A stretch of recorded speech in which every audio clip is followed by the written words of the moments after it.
I was able to give our table mate my little shell. She asked me to sign it, so. True friendship. Yeah. She's probably bugging us Do you out. want to get Nicolas on video? Do you want to say anything, Nicolas, about how you feel?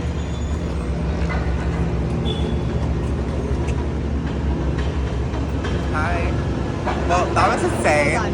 Hold on.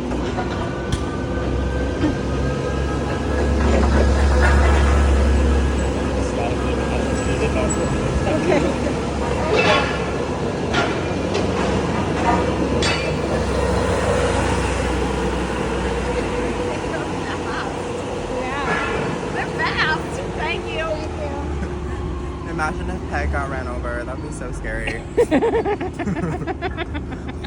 It's as scary as kind of getting kicked out of here. I mean, we lasted 2 days, which is really, really cool. I thought the first day we'd get kicked out like that. So, you know, we were excited to give another day of talking to people, having a calm conversation, talking about detransition, the medicalization of kids, and being loving and compassionate, because that was our approach with everything. But it sucks that we still got kicked out for something we honestly fully didn't do or have even full responsibility for. So that was what sucked. I do feel a little bit shaken. Like my body feels a little bit like what's going on.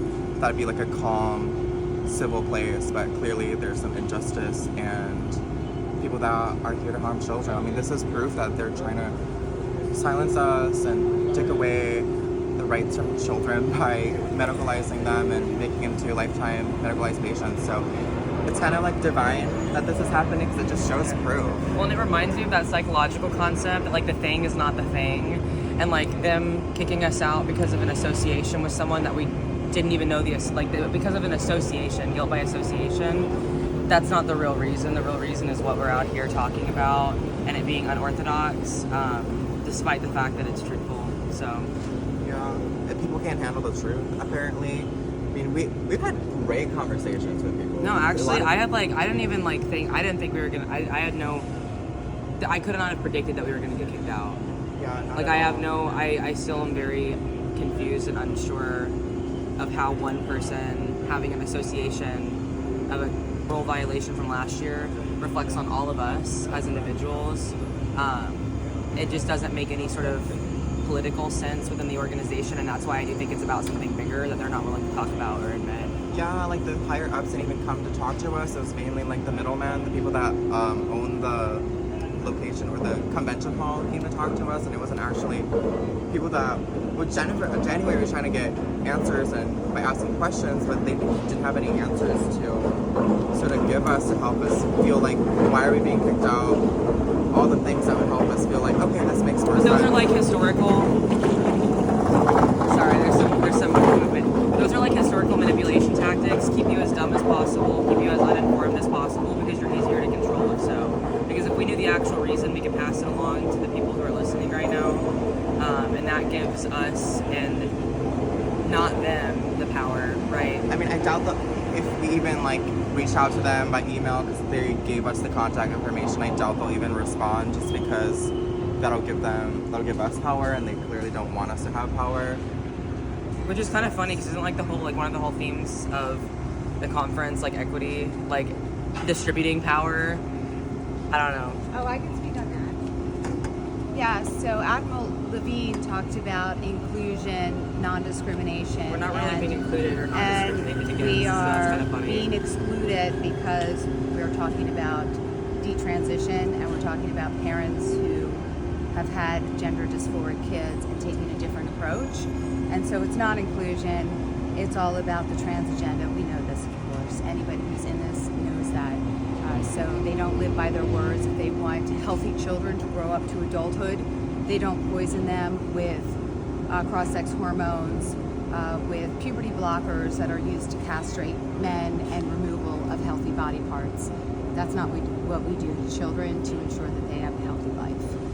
And that's funny too because you have two gay people here, so it's not even like it's about the LGBT community. It's about specifically us having been transitioned as a way to escape being homosexual. So I mean, they're continuing the narrative to transing the gay away.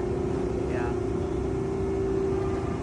How do you guys feel as people who are actually harmed by doctors and the medical system and the things that this conference is kicking us out for? It makes it tough to trust the medical establishment because it makes it hard for me to know that my practitioners are actually going to be knowing about the issues that I'm facing, because this is one of the places they go to get information and they go to have conversations. And personally for me, I can have a conversation with anyone. I am secure enough in myself that having conversations with people doesn't harm me. I can have a conversation with someone who I vehemently disagree with, and that makes me stronger or more nuanced. It doesn't make me weaker or afraid. And so I also don't believe in guilt by association, so it doesn't matter if I disagree with what someone said. Like, if I can find common ground with them, that's what recognizing your humanity actually is. And I just don't feel like our humanity and integrity and dignity was like recognized today in us being kicked out because of a sort of nebulous association with someone. I just wish they could be more specific. And here's the fact. So we have a parent in California whose daughter was on puberty blockers for 3 years, on testosterone for 2 years. She cannot find a medical provider to help her daughter, who now wants to detransition. It's a big experiment. There is no help for somebody who wants to detransition. They have no idea. Do you go cold turkey? Do you just stop the cross-sex hormones? And what is the harms by doing that? They don't know how to titrate these kids down. The doctors keep slamming the doors in these children's faces and these parents' faces who want to just get their children some help. Detransitioners exist. They need medical treatment. They need an off-ramp to become comfortable in their natural bodies, and the AAP is turning a blind eye as usual. Any more comments? I don't know. I just feel so pissed off. It's so. I think this is the reason why I want to keep speaking out and why we keep showing up is because of the injustice like this.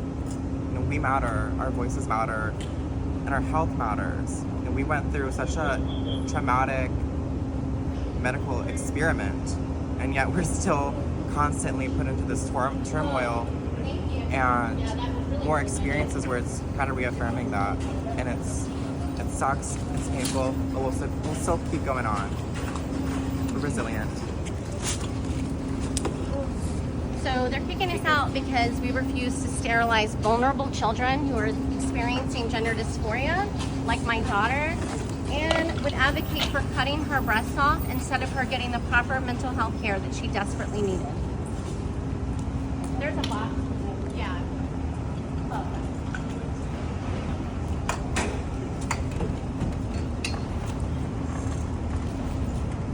You guys want some candy? All right. It's gonna melt in the sun. You want candy? I have a whole bowl. Okay.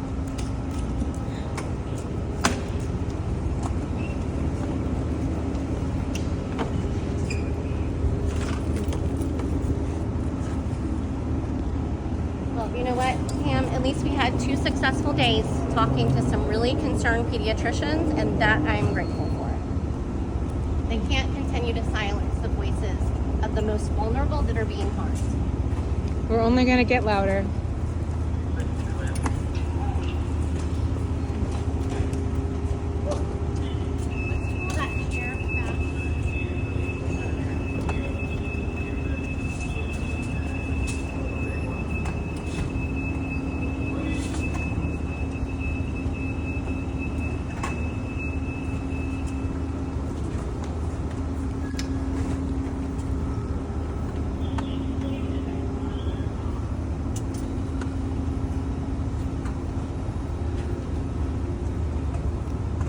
Grateful for is the multiple alliances that we were representing today, including Our Duty, my organization Do No Harm, Advocates Protecting Children, Partners for Ethical Care, GenSpect especially, for coming together to protect and safeguard children.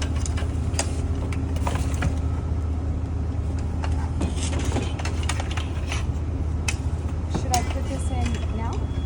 No, not yet. Okay. Oh, you mean on the side? Oh, shoot. I'm just gonna put it right on. Oh, on top. Okay. Yeah, when I didn't have people in my car when about. We'll go to the hotel and rejigger it. Okay.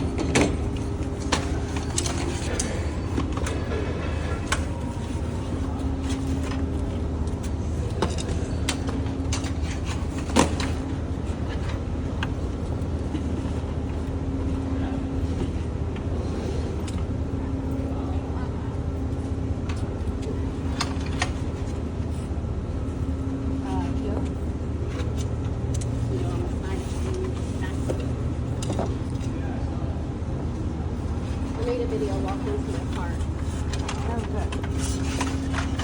It's crazy. She asked us not to film. Yeah, not film. Yeah, the short woman with They're always going to do that. They don't want people to know that they're kicking out paying customers, especially ones in the business of protecting vulnerable children. Shut those in.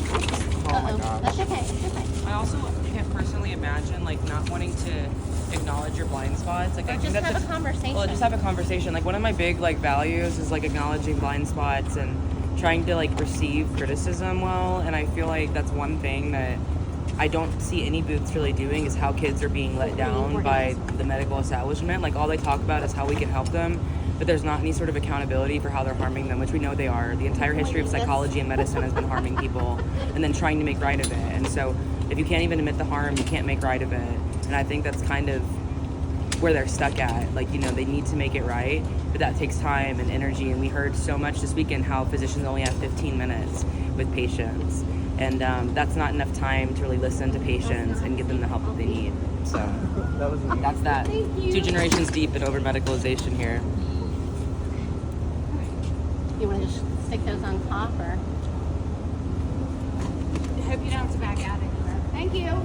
We gave away a lot of these books though. A lot. All